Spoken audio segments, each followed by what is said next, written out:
You know what I love about this interview is it's just so like natural, so real.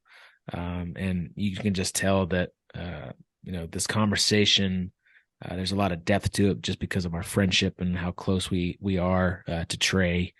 And I don't know, man. I have like so many starred, underlined like phrases and like one-liners that Trey has. Dude, it was so good, so good. Yeah, and Trey is an amazing man, right? Like I love Trey. He's always been super high character guy, and he's just a genuine. He's just an angel, and I just love hanging out with him. He always brings so much value to the mastermind, the conversations. He pours in. He's genuine, and I think that comes out in this podcast. But really, I think my favorite part is the fact that Trey is not just a guest on the podcast, and a lot of times we don't interact with the guests deeply again after the recording. But this is a man that is a part of our lives. This is a man that I consider a dear friend, and that I think is my favorite part is that we got to have somebody who's incredible on the show and just had a really good conversation. Yep, for sure. There's lots of lessons learned in this one. So go listen. You will be better for it. See ya. Get it. You're listening to Filling the Storehouse podcast. I'm David. And I'm Stuart, and we want to walk with you on the journey to living the abundant life through faith, family, and freedom. Our goal is to refine our why while helping you find yours. Together, achieve our best and highest purpose. In the end, we'll drive each other to intentionally fill our storehouse. David, I have a question for you. Yeah, shoot. Trey said he put beer grease in his beard this morning. He did not say he put beer grease. Grease. Beer grease was not. It was Bear grease. Sorry, I misspoke. Right. Bear grease in his beard this morning. Do you put He didn't bear put grease? anything in his beer. It sounds like you're saying beer grease in his beer this morning. You're making me nervous. Which is a terrible way to start this interview. I'm sorry for all our listeners, and I'm sorry for you, Trey, that Stuart is Trey's making me nervous. intro. I'm nervous about today's interview. To be fair, there's probably beer.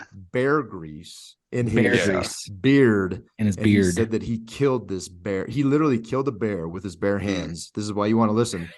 He killed a bear with his bare hands. Moving into fiction territory. BARE hands. And then he literally wrung the grease with his bare manly hands out of the bear like you would a rag. He treated it like a rag, wrung bear grease out, and then immediately applied it to his beard. That's what I heard. Well, yeah, that most of that is false. That's what I heard. Did I say it? Yes, I did in jest. And to be a peacemaker, Stu, I probably do have beer remnants in my beard too. If they were to, if CSI, if a forensic analyst, if they were to come check it out, there's going to be a whole kind of environment in there, I'm sure. When you started I don't growing know if we want to get into the details of the remnants of what exists in your beard. Trey's beard. Yeah. This is a PG program, right? Yeah. We keep it. Let's keep it PG. Let's all reset. Let's reset. So, welcome to Filling the Storehouse podcast. We have a good friend of ours on today. His name is Trey Hargrove, or some people call him Sixer. Can you give us the backstory about where Sixer came from, Trey, if you could? Right. Well, we all come from the prestigious United States Naval Academy. That's right. Class of 02.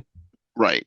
So you would think that things are done there in a way that are very precise. Just like this podcast, just like our business, very precise. Right. Well, smells of excellence. All those things smell of excellence. That's right. Throw that out there. Right. So we get there, and for the first part of it, it's plebe summer, and all you're really worried about is keeping your head on the swivel and, saying what you're supposed to say and not getting yelled at. But then classes start and you start getting computers and emails and all this other kind of stuff. Well, when that first came out, my real first name is Hayward, Hayward. And when all that came out, instead of H, they had the number 6 in place of the H. So my name officially for all 4 years at the Naval Academy was 6 Hayward Hargrove. And it was funny because like every new class, every new semester, I'd always get that from the teacher. And is this 6A word? Is Six it A word. 6A word? Or were your parents hippies? Like, yeah. what's going on? I'm like, no, it's Hayward, and I go by Trey. So it just kind of stuck. This fine institution actually has nothing to do with my parents. This all started here. No. I remember like our senior year, like walking to one of those buildings, you like never go in and saying like, hey, please don't put 6A word on my diploma. Like my name is Hayward. And they knocked it out of the park on that one. They got that one right there at the end. Well done, Naval Academy. Yeah. Well done. Yeah.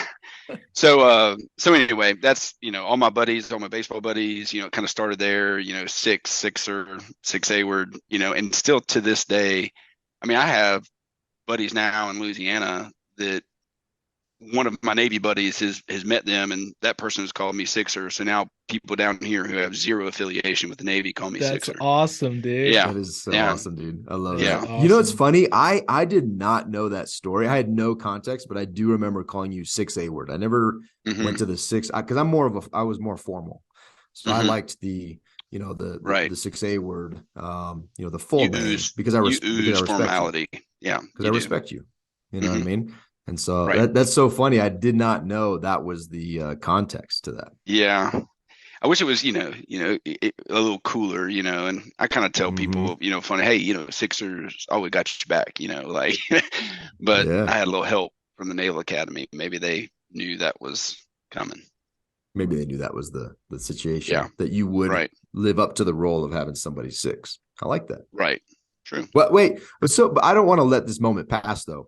Right. Because there was a time at the Naval Academy where both of you had a very, very beautiful, wonderful opportunity to have my 6. And what I remember is that you guys disappeared. We're going there in less than 6 seconds flat. I remember that. We're 6 minutes in. No, we're 6 minutes we don't into have the podcast. That's right. 6 minutes in. We're talking about this number 6. It took less than 6 seconds for you guys to. And then probably 6 other dudes, you 2 and 6 other, probably about 8 total. Well, I'll tell you the truth of what happened is like I went to Stu and I was like, Stu, we got to come clean. We got to go stand restriction with our brothers. And Stu threatened me. He backed me into a corner and he said, if you open your mouth, I'm taking you downtown. And, I was scared. I'm going to close it for you. I was scared. So I kind of, from that point, I kind of backed away. I mean, that's how I remember it. I don't quite remember it that way. Yeah. No, it's being funny. That's good. Well, Stu does have that. He does have that presence. There's been times when I didn't want to, submit some tax paperwork or potentially sign some things for the business. And he literally hemmed me up in the corner and was like, look, that's right, dude, I will shut your mouth permanently. And I was like, dang, dude, I just have to sign a piece of paper, right? Or hit send on an email. Like, this is where we're at. And he was like, do it. Yeah. Okay. Fierce. Roger that. Fierce. Like a Wolverine. Fierce. That's right. That's right. Yeah. All right. Now that we're done messing around, we can hit the record button and talk some serious talk now. You guys ready? Okay. David, Trey and I talked beforehand. He gave me a call.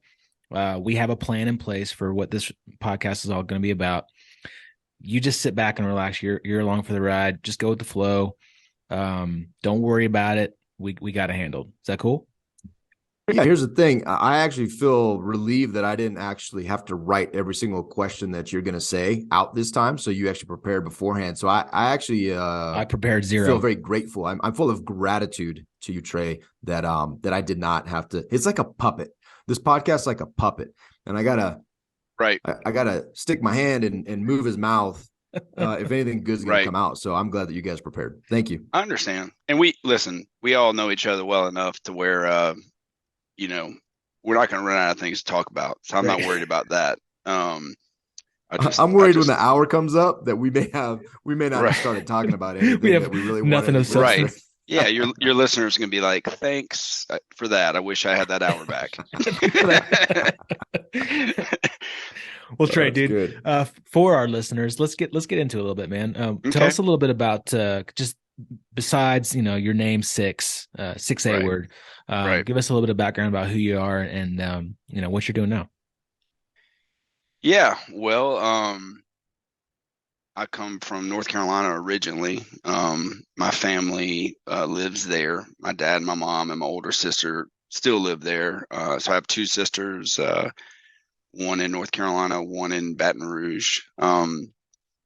Graduated high school there, went to the Naval Academy with you guys. We actually were in sister companies, right? So on Sure. day one, when everyone busted out of the rooms and started yelling at us, we were all in the same hall together, right? So that was Good awesome. times. Yeah, played baseball at school with Stu and a bunch of other really good friends. Knew Dave from the beginning. We did some of our summer tours and stuff like that together. Had fun with that.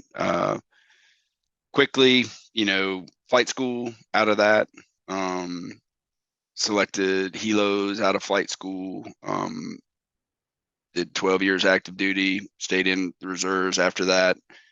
In that process, found my career with State Farm. I'm a State Farm agent, so I live in Lafayette, Louisiana now, and I'm married to the love of my life. It's Christine Hargrove, and have three awesome kids: Hank 9, August 6, and Shepherd 4. And I have a dog. That's it. That's it. Yeah. I What love I it, man. miss? Well, let's talk. A lot of our listeners on this podcast are military, a lot of Right. veterans. A big topic of discussion on our podcast is transition, because honestly, it's hard. Right. And we've had our own challenges. There's others that have had different challenges, but I think there are all stages where we don't get it right. And you and I, you're a part of the Storehouse Mastermind. There's a lot of deep discussions in those kind of close quarter conversations. We get vulnerable, and you and I were talking ahead of time. We didn't include David in that conversation because he would have just derailed it. Right. But I'm curious about how you had planned on that transition from not only active duty to the reserves, but just moving into the civilian world, and what that really looked like, and what you got right, and then more so what you got wrong. So I'd like to dive into that a little bit, if you don't mind. Yeah. And let me think of a good place to start. It probably started with kind of this decision, like what I knew in my heart, as far as like I was ready to move on and to get out.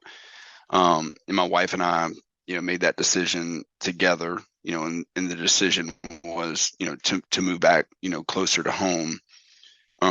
Loved my time in the military, loved the servicemen and women that I served with, did a lot of things in the military that I was really proud of, but it was more of a gut instinct that it was kind of time for me to move on.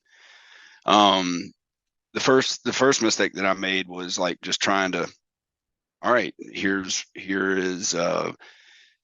are my qualifications. Let me go to job boards and headhunters and just, where can I find a job that will work? And there wasn't, I was spinning my wheels with that.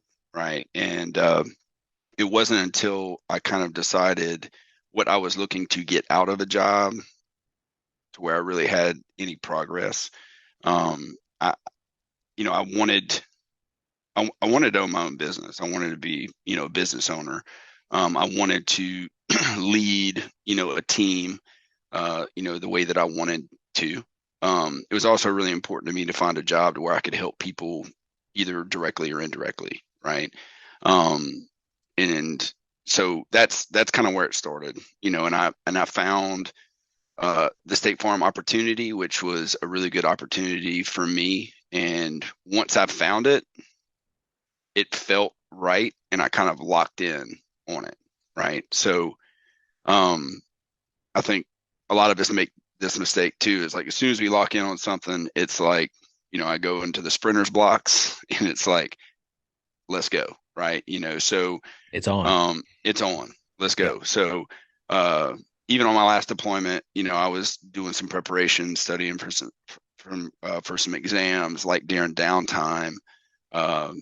Came back from that last deployment, I was getting off active duty. I had already sent my wife and Hank to Louisiana.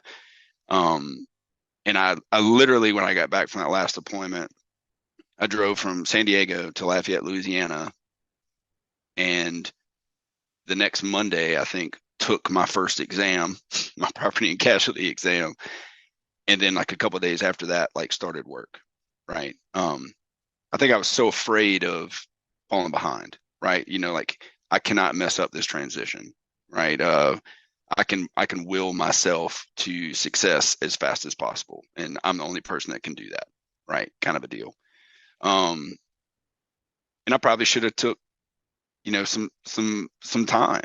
Right. I wasn't really communicating with, like a group like we have here, like with Storehouse. I mean, I had friends that I kind of talked to, but the responsibility of what I needed to accomplish was great, and it was something that I took very seriously, and I was not going to fail. So like that was kind of my mentality, and that led to several years of grinding and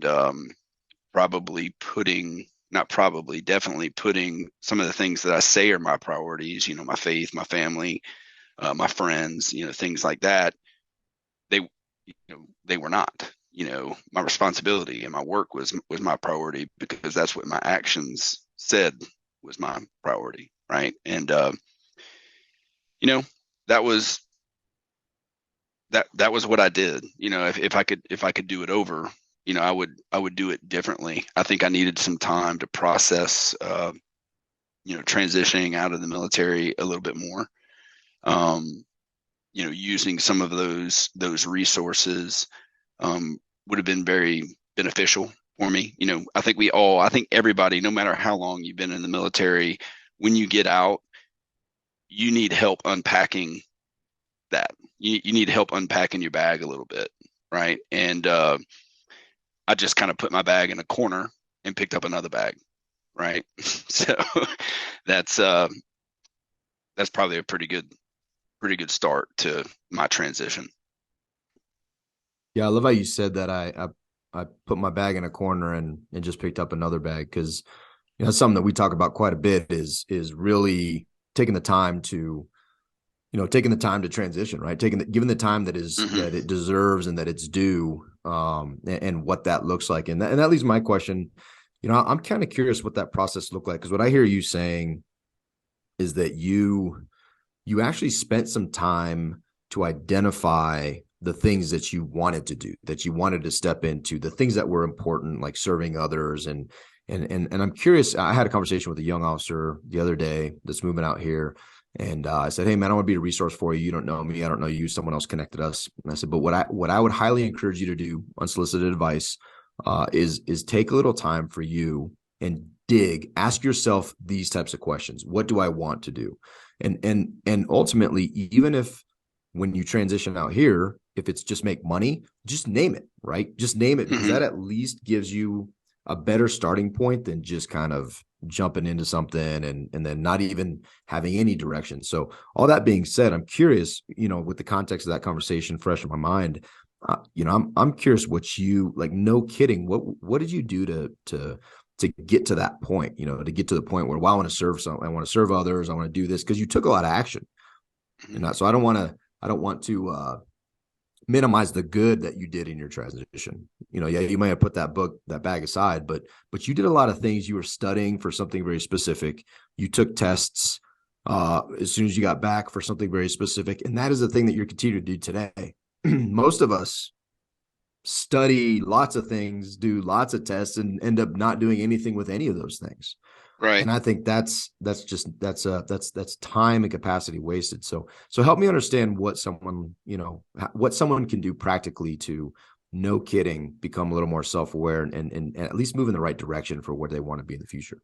Right. Well, I think for me specifically, I looked at that specific time, or that window of time of, okay, here I have an opportunity really almost for the first time in my life to really make my own decision, right? To really be free and clear of to make my own decision.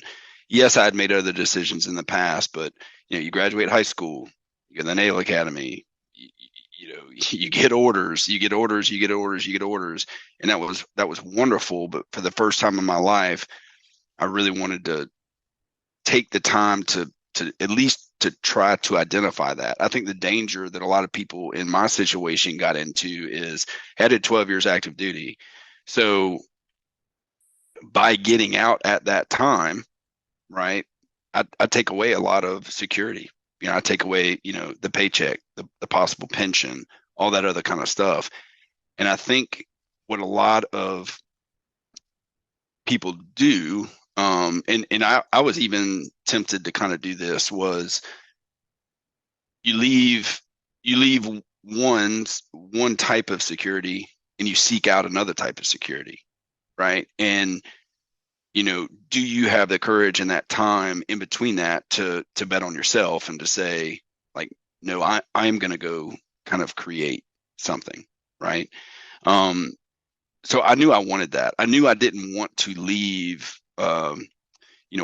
a government type job and go into another type of job that was similar. Like I needed a little bit more room. I needed a little bit more freedom there for that. Well, and you make a really good point. I'm reading this book called Hero on a Mission right now by a guy named Donald Miller, and it's really interesting. He refers to Man's Search for Meaning by Viktor Frankl quite a bit, and a hero is someone that finds meaning in their life, and there can be different stages of meaning. There are different journeys that we're all on, and when one journey ends, you have to start another journey. Mm-hmm. If you don't start that journey, you're going to go into what he calls an existential vacuum. And that's where I think the danger is that a lot of these military veteran guys get into.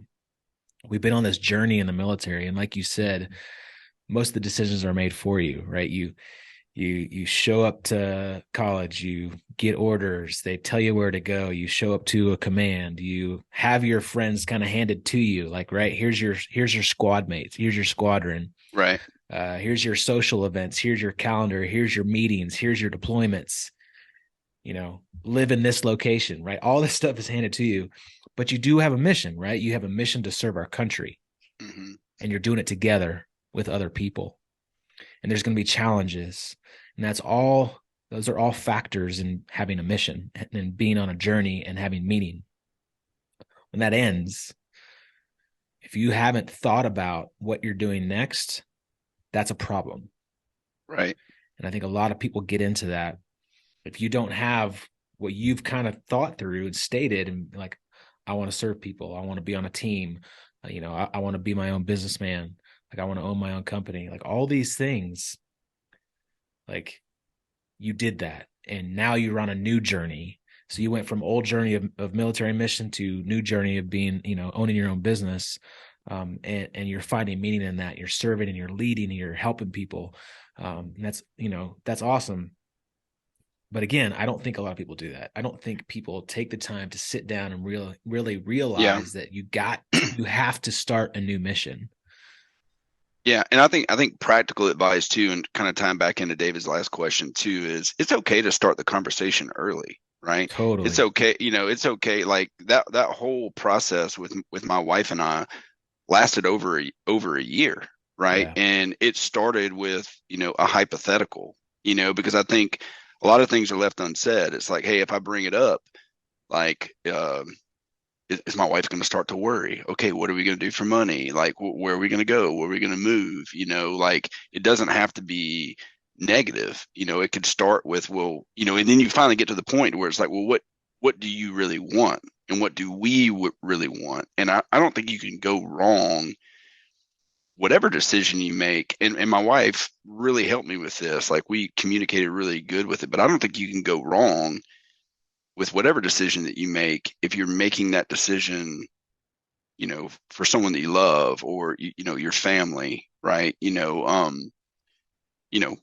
because I had, I just believe that if you make those type of decisions, you're always going to fall on your feet, and you're always going to have the best chance for success if you're making those types of decisions. Yeah, that's awesome, Trey. And I think, what's interesting is there's a level of self-awareness also that you apply to make those types of decisions, right? I was talking to my wife this morning about she's running a something similar to what we're doing in the Storehouse Mastermind, but she's doing a women's focused one, and it's different timelines, but similar, very similar. And one of the conclusions that we came to as we were discussing this morning is it's just what's most impactful to a lot of these conversations is not that her as a coach doesn't have the answers for any woman, right? She can't tell them what their purpose is or why they're going to do, why they should do what they should do. But you can ask hard questions, and to those women's credit, and to the men in the mastermind's credit, they show up and they're willing to ask and answer these deep questions for themselves to get to the place where the answer is something that is right. And what I've seen, and kind of what you guys are also talking about, I'm just going to be completely real. What I have seen a lot of transitioning military members, and these are senior military officers, right? That have been very successful in their careers, and it's like a deer in the headlights look. And it's not even military transition. This could be anything. We are always in a constant state of transition. We should be if we're growing, right? Unless you're completely content in one place, which is fine, but you should then that capacity should be growing somewhere else, I think. And so, it's ultimately just asking these and answering these questions and being secure enough, even in your relationship, to be like, hey, wife, husband, I don't know. That's a great place to start. And then you could take action from it, right? I was talking to a young guy yesterday. This kid, 20, I say kid, he's a grown man, 25 years old, a professional, and he's just driving, and he has this vision. He's about to get married. And he's like, man, a lot of my peers are like, dude, you're why would you buy a multifamily, like, a fourplex and I'm like, dude, why wouldn't you? You should be teaching these guys to make different decisions, to be more aware. And the thing I said to him, in which I'm curious for you, I said, look, dude, you essentially experienced a midlife crisis at 19 because you're wrestling with identity, and now you're on a path, and there's a great chance you won't experience that again. And that's a beautiful thing. You should thank God for that. Right. Because where I'm at, we're looking at some of our buddies, and you lose your family because you want to go drive a sports car and date a younger woman or whatever. And It's just identity piece. So now that you made that decision and you transitioned successfully, you're running your business. I'm curious, you're doing other things, you're vulnerable, you're becoming more self-aware at this stage of your life. How does that now benefit your current state as a husband, as a father, and as a business owner? I don't want to leave out friend, as a husband, father, friend, and business owner. How does this journey, how does it continue to look and refine as you get older? Yeah, that's a great question. I think that probably, recently I have, Stu, you've asked great questions too. Thanks, man. Appreciate that.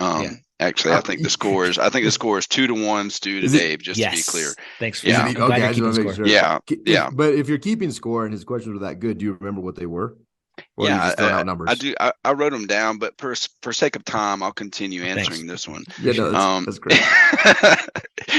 So, I think we really kind of settle into who we are, our true self, when we are like kind of like either force or make the decision to really work on ourselves, right? And I think up to this point, recently in the last maybe couple years, I've been able to get by on ability and want to and grit, and I have just made things happen. And I think I'm getting to the point now, after being married and after having kids, to where I've had to make some decisions about the type of person that I really want to be, and back to the conversation about the, the priorities, my faith, my family and stuff like that. Like now I'm not just saying it, I want it, right? I want that. And I've had to do some tough work on myself. That bag that I talked about putting in the corner, I've been working on unpacking that, having groups like you guys and, talking to people who know what they're talking about when it comes to that, like having those types of conversations and identifying, who I want to be. Right. And, the stuff that we've worked on, some of the core value type things. It's my situational awareness about who I am, one, and who I want to be, like is better than it's ever been, right? And because of that, the meaning intertwined with my family, my friends, my business, and all that is better than it's ever been, right? But I think I finally took the time to do what I needed to do, years ago. So Yeah, I love that, man. Me too, right? Like, yeah. I'm there too, and I think and David and I have gone through a lot of self-discovery within the past couple of years of that same thing. I think a lot of us, specifically men, get into this funk of like just thinking the only thing that we have to do is just provide, right? And provide's a very vague word, but I think we all have this mindset of providing in the way of just like making money, right? Providing roof over our family's heads, providing meals, providing, all that kind of stuff. And it all comes down to just job and building wealth. And I think one of the things that we tend to lose focus on is providing time. At least it was for me. I got into this stage of just build, grow, create, more wealth, more income, more properties, more business, more. And if you keep on doing that, you're going to wake up at age 60 and, you have all this stuff, but nobody to share it with, right? Your kids are gone. They're older. They're gone. Your wife and you have no relationship anymore. And I'm curious, like for you, what was that? Was there like a moment? Was there kind of a light bulb? Was there an aha? Was there something that said, oh man, I say that these are all my priorities, but my actions aren't revealing that? And what was it for you that kind of, hit you in the side of the face and be, dude, wake up? Well, I think one of the things that helped me most kind of directly was maybe some of the calls that we've had, and talking about, in realizing that, hey, I'm not any different, than anyone else. These are all things that people are struggling with, and then kind of take an inventory of, where I am, and to your point about, the business and that responsibility, and I need to continue to improve on this. And I know I could do that better, or maybe if I just come in a little early and stay a little late, next month's numbers will be a little bit better, like, and then backing that up to, hey, I need to spend some time working on myself. I need to have that, that time to where I work on myself. And then once I do that, I need to start implementing those changes, and they don't have to be monumental, right? But just small changes that are going to have that lasting effect. People are, we all are, we're so naive. It's like, I'm going to go get in shape. Let's go. I'm going to go work out for 3 hours. Wait a minute. I'm not going to do that again. It's like, Yeah. You got to have to, like, be real with yourself. Like, I think that's a great place to start, is be real with yourself about who you are. Not like people don't have that conversation. They skip right to what I want to be, right? And they don't identify who they really are, good and bad. right? And then start taking those steps. The stuff that I'd close myself off to. I mean, like Stu, like we've known each other for forever. Yeah. We were immediate friends, at school, played ball together, all that stuff. Dave, you too. I mean, y'all were right down the hall from me. Like, y'all are the type of people that I needed to be touching base with, like, monthly. Yeah. And then I got to a point in my life where we didn't talk for like 5 years. Yeah. Like, what the heck, and so, Do you think that's unusual, or do you think that's the norm? I think it's the norm. I do. I mean, you have like your small group of friends, like that you touch base with, but I know that I wasn't the only one doing that, because I know you were doing that, and I know other guys too. It's like, all right, here I am. They finally let me out of the fish tank. Now I gotta find safety. I gotta find food. I gotta find protection, like all this stuff, and you just go in this hole. I mean, I wasn't communicating. I wasn't talking to my friends. I have friends, and I was doing things, but someone like you guys, like how does that go away? I mean, the only reason that goes away is because we've made something else a priority, and we're panicking because we think that we have to put 100% of what we have into that, or else it's all going to come crumbling down, right? So for me, a lot of it was faith, i.e. not having faith, mm-hmm. right? I.e. thinking that it all had to be on me, right? Like whatever we eat, I kill, and having zero faith in our God above to provide. Right. Because there was a stage where I was just like you, man, hustle, grind, get to work early, stay late. It's all on me, right? And man, it's a bad place to be. Guys looking down on it, just laughing at us. He's just like, dude, come on, man. Like I got you. Yeah. To your point though, like that surrender moment, like God, just put me where you want me to be. I'm giving that control, all this control that I'm trying to grip so hard. I'm giving it back to you. Just put me where you need me. Like, speak through me. Do whatever you need to do. Like I don't want to do it. I want you to help me with it. Yeah. And that's scary. It is scary. It is scary. Yeah.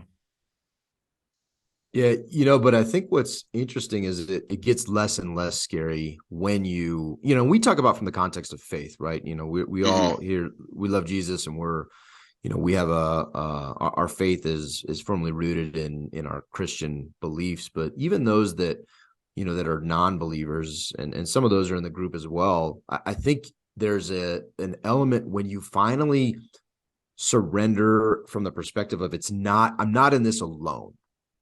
Right now, I fully believe if you surrender and that source is an infinite God, like, amen. That's a great place to be. But if it's not for you, and it's a man, I just want to talk to somebody. I just want to have a friend who I can have just a slightly deeper relationship than what I've been cultivating recently. It opens doors that you just don't even realize that you had closed, both to yourself, your own emotions, but to relationships outside of who you are, and maybe your nucleus family or whatever that looks like. And it's so fascinating to me, that you say that, Trey, and some of the differences that are happening after decisions to plug into a group like the Mastermind, right? Or a community, really just a community, because I think and more men need to take action here, because at the end of the day, it's, like I look at I kind of have a couple friend groups, and I'm looking where I'm spending my time. And one friend group is this blossoming deep, rich group of men that I've grown to love in the Mastermind. And it's because there's no talk about weather and gas prices and these things. We get into the deep issues of the root of who we are. And it changes the dynamic. And then I kind of take some of those conversations to this other, neighbors and friend groups. And it's just not it actually makes them uncomfortable. And I'm like, hey man, this isn't even like, I'm not even scratching the surface of what we talk about in the group. Like, I just want to get a little bit deeper, know you a little bit more, ask some harder questions. And so you highlighting that, and that was one of the things I was going to ask is, what was it that what advice do you have for men, specifically men, but I mean, for any of our listeners, women as well, what advice do you have to take that step? Like, why did you jump into the Storehouse Mastermind? Does it take a rock bottom moment, or can we be proactive about this and start making decisions that get us into a place that is much more fulfilling? Because ultimately, that we're seeking that purpose, meaning, fulfillment, and to do that alone is silly. You're not really doing that alone, first off, but that's an illusion. But how do you pour jet fuel onto that? How did you do that? What made you make that decision? Well, we all have to start somewhere, and I don't think that, I started to know about it or to listen to it for like a specific reason. I think that I just saw something on, I don't know, Stu's page, Facebook or something like that. It was like, hey, we have this podcast. I'm driving to Memphis every month for drill. And I'm like, you know what? I'm going to start rocking these podcasts out to and from, drill. And I started to kind of get into it. I saw what you guys were trying to accomplish. And, my cup maybe at that moment that was, closer to empty started filling up a little bit. Right. And all right, this feels good. I want to have more of these conversations. I want to do this. And I think after a month or so of that, I just called Stu. I straight up out of nowhere. I was like, this was awesome, by the way. I'm like, sorry for being the worst friend ever, but I want back in.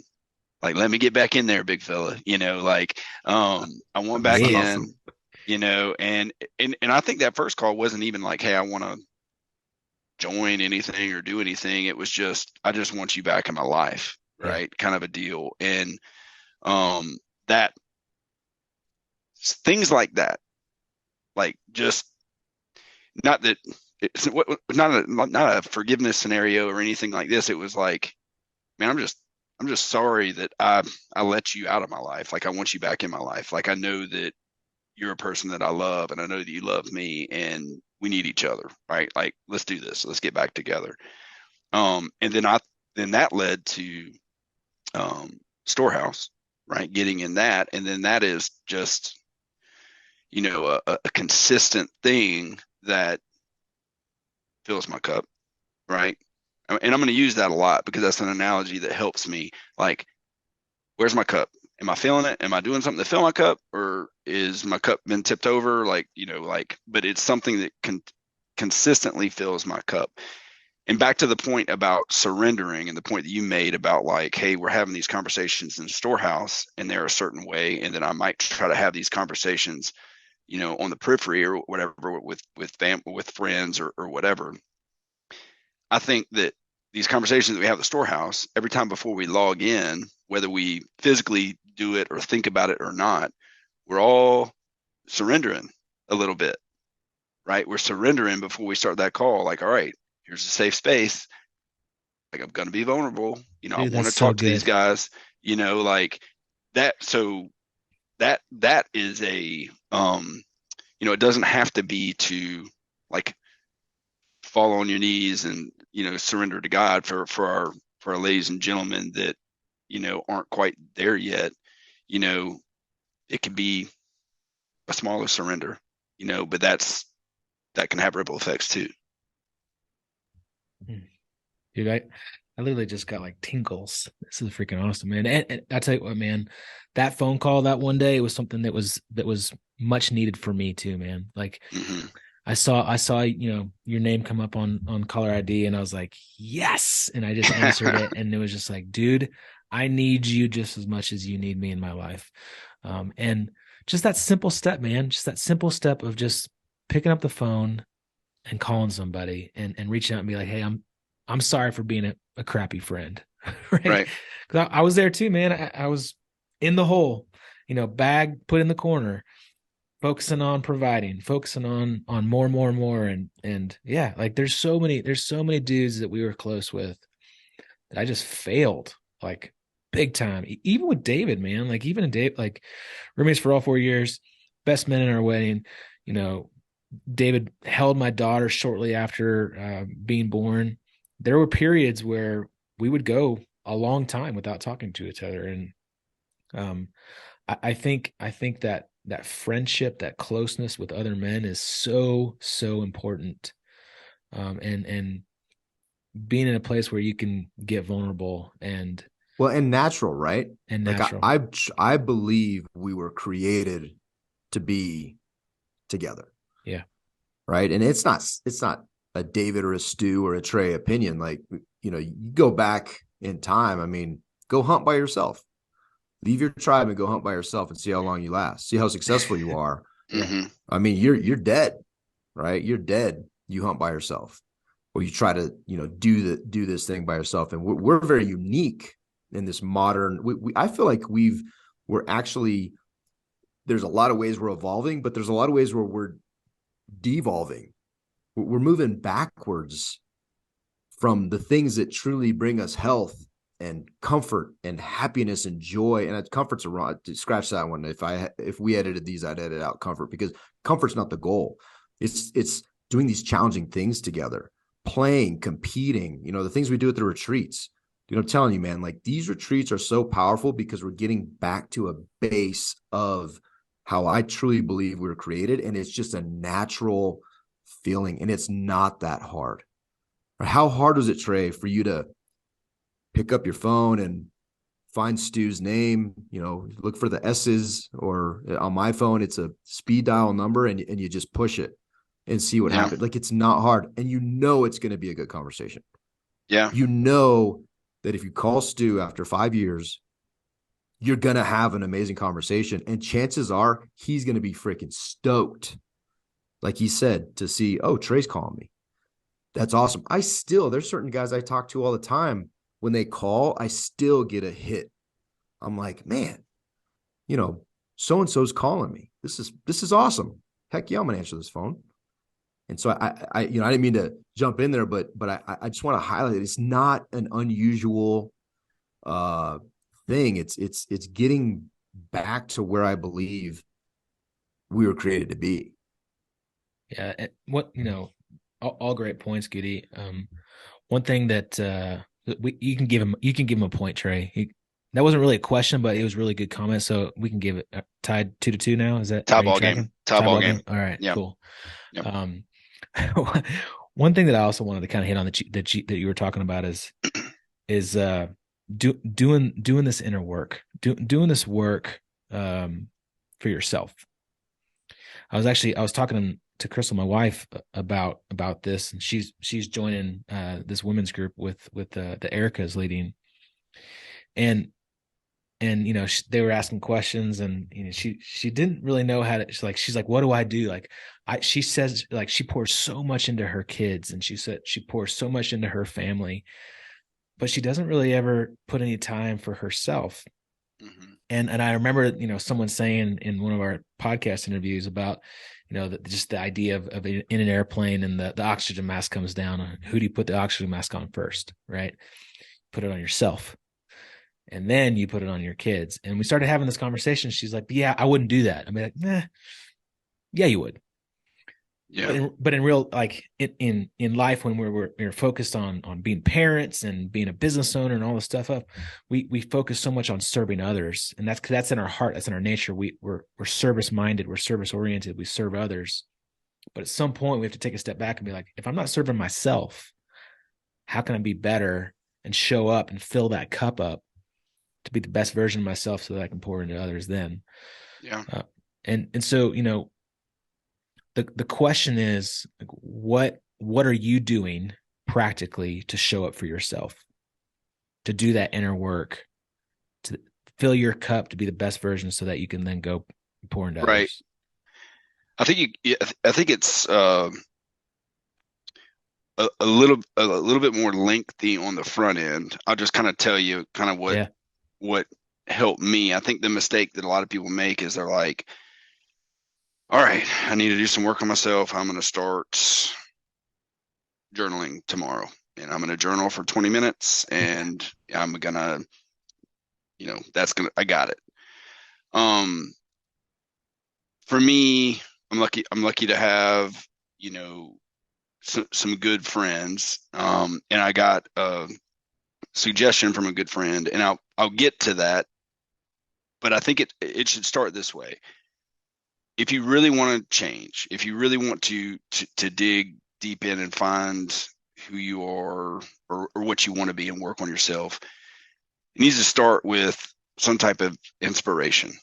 Like, allow yourself to be inspired by something. Take the time to be inspired, right?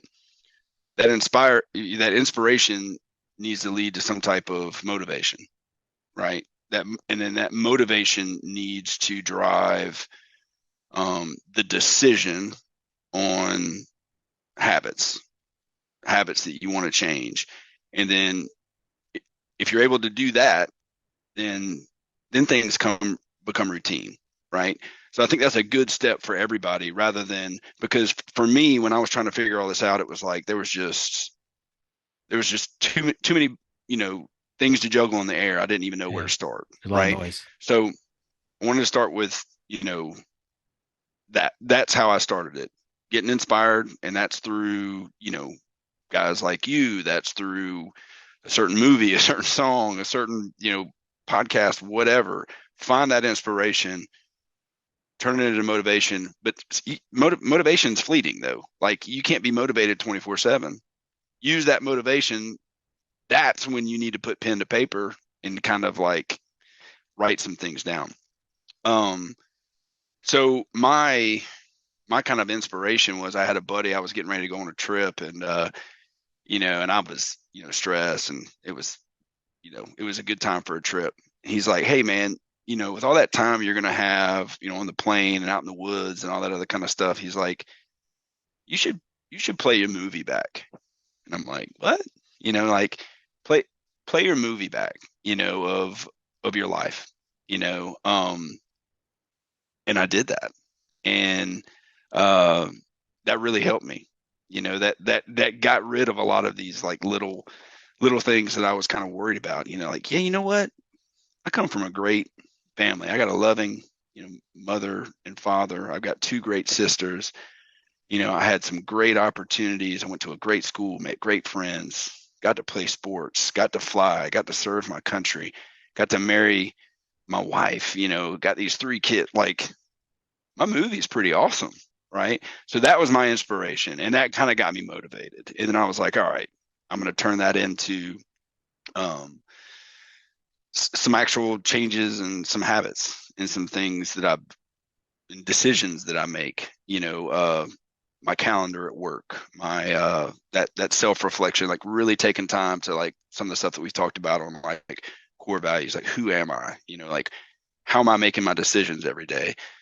So that's kind of how it happened for me. I know that was really verbose and probably went a little bit down a rabbit hole there, dude, but so that's kind of how I went about it. Yeah, that was perfect. I think there's, I think there's some very, there's gold nuggets in all these podcasts that we do, and it never comes from us. It always comes from the guests. And I think what you just, just to reframe it slightly, is there's very practical things that we can do that could potentially change our lives forever. And so there, we can think, we can read, we can take all this information in, and we never do anything with it, right? That's why we love in the mastermind the kinetic part of being a kinetic man. It's taking action. And what you just said is very practical. Like, just taking the time, take 10 minutes, ideally take an hour, but take, 5 minutes and just play part of the movie back, right? And I'm sure even in those, Viktor Frankl, we mentioned him earlier, there could potentially be some seriously traumatic things. Maybe not everybody came from a great family, or they don't have a great family, or they don't, but there are things that you absolutely, if Viktor Frankl can draw back on the lessons learned during the Holocaust, being in a concentration camp, and pull some very meaningful things from that, from the struggle, I think we all can take some time to play the movie back and pull the good out and pull the gratitudes out and also pull the things that helped us become who we are. And then that drives us to a future of where we really want to be. So I love that. I've never heard that. Play the movie back. I love that. And I'm gonna take some time to do it myself. But there's also, let's make this very practical, right? There's been some challenges, and I'll just speak for myself through the mastermind, through this group who's challenged me. So I'm reaching out to find a therapist, right? To do some mental work, because you don't get in the gym and someone said it yesterday with meditation. You don't just say, I'm going to start meditating for an hour every day. No, man, you're going to fail. Like it's just like trying to get under the bench 400 pounds and expecting that's going to, be something you can do. Well, these things are all practical things. So you can see someone, you can see a therapist, do some mental work, get some mindset stuff taken care of, figure out why you react the way you do. You can do 5 minutes of push-ups a day. There's these little things that you can incrementally do, and then they'll just grow, right? They will become habitual, automatic, and then you build on it. But you got to start somewhere. And I love there's probably no better starting point than a reflection and playing that movie back and doing something like that to force yourself into a place of growth and gratitude, right? Yeah. In a group like ours too, or small friend group or people that you trust or whatever like that. If you just let those people in a little bit, that helps too. Like I was not able to sit down and create, the plan by myself. Right. And y'all are gonna laugh at me, but I have to do at least one of the things my dad says. But like post turtle, you ever heard of a post turtle? Yeah. You don't know a whole lot about that post turtle, but he didn't get on top of that post by himself, right? Like he we all need help getting where we're going. And that was a random thing that a really close friend of mine said to me, like right before I went on a trip. He was like, man, at a time like that, you really just need to take some time to play your movie back and self-reflect. Like that was somebody that I love. That was somebody that I communicate with. That is somebody that cares about me, right? If you can get to that point with some people in your life, you're going to have a better chance, of getting where you want to be. And we're all going to take turns, like I'm going to need it one day, you're going to need it the next day, you're going to need it the next day. So yeah. Sixer, this has been an awesome conversation, man. Y'all cut me off, huh? We're cutting you off. we love you. And hey, we talk about doing calendar work, and we got to honor our calendars. So now we got to cut you off. This is true. True. But the best thing is in about 30 minutes from now, we're starting a meeting, and then an hour from that, 2 hours from that, we're going to be back on with you to talk through some to account for some things. And it's going to be great. Listen, I'm planning on having a really good day. Like I'm warmed up. I got my ankles taped. I've already, like we're good to go. Like this next meeting, watch out. Nah, I appreciate you guys. Thank y'all for what you do. I know it takes a lot of time and energy and effort, but it's so important, and y'all are so well suited for it, and y'all work together so great. And love you both. Y'all are both very special to me. For sure, man. Hey, how can people get a hold of you if they want to reach out to you and learn more about that bear grease on your beard? Yeah, that's a good question. I don't know if I have like a handle or whatever the kids have these days. I don't think the kids these days have handles. Okay. Well, the Twitters. I'm happy to give my number out. Sure, 337-852-4433. Give me a call. That's fine. I love it, man. Love it. Sixer, you're a pretty rad dude, man. Love you. We were so glad you were part of the Storehouse Mastermind. I'm so glad you picked up that phone and called me. And we are changed men because of it. So thank you, brother. Guys and gals, reach out to Trey, Sixer, 6A word, whatever you want to call him. He's an amazing dude. Hey, share this episode. If this was impactful to you, we'd love it if you tell somebody about it. That's the best thing that you can do for us. Let's all go fill the storehouse together. Yeah, take care, thanks, guys. Trey. All right. Love you, brother. We'll see you Love soon. y'all. And hey, one challenge before we leave: pick up the phone and call a friend. Love Pick it. up the phone and call a friend. Do it. Do it. All right, boys and girls. See you. Bye. Make it a great day. See you. Trey, Sixer, 6A word, 6. Love that guy.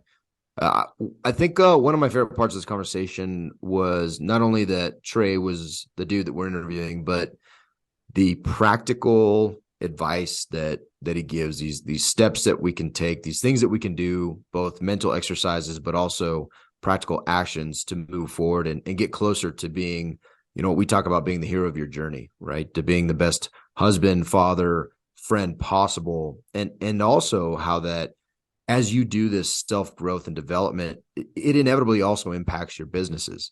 It helps you to be better in all the different situations, all the scenarios that you find yourself. And I just love this conversation, man. Yeah, man. I mean, just the idea that, we all say we have priorities in our life, but our actions don't necessarily always, align with those priorities. And I was there, still am to some part. I know you are. We have these conversations within the mastermind about that.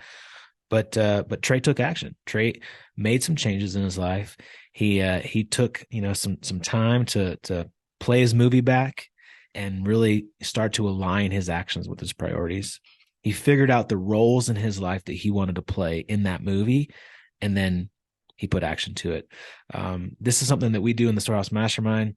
We actually go through an exercise where you identify the roles in your life that you want to play in your movie, right? You want to be, the role of a provider, of a dad, of a husband, and you identify that, you define it, and then you write out what that looks like, and then you calendarize it. You actually take action and put things on the calendar.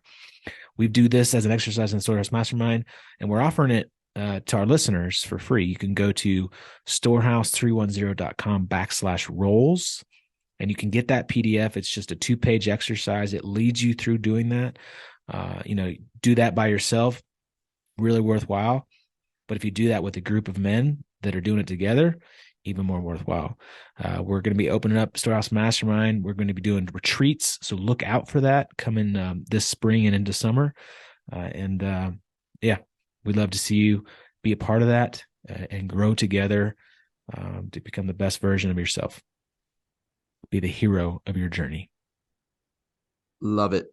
Love it. Do something, take action, be different, be better, and start that journey to become the man that you want to become, the woman you want to become, and no excuses. No excuses. Sir, no excuse, sir. Giddy up. Giddy up. Bye. Thank you, friends, for listening to Filling the Storehouse. If you are growth-minded, community-focused, and willing to take uncommon action to redefine success and live an abundant life, visit our website at www.storehouse310.com to see all the ways we can connect. Yeah, on our website, you can find information on everything we're doing, like joining our meetup page to get the details on our webinars and our local Thursday gatherings here in Colorado. From our site, you can also find information on and sign up for our next retreat. Finally, we always appreciate your love and support. Please share this episode and go rate us on your podcast player of choice. Thank you again. Now go fill the storehouse.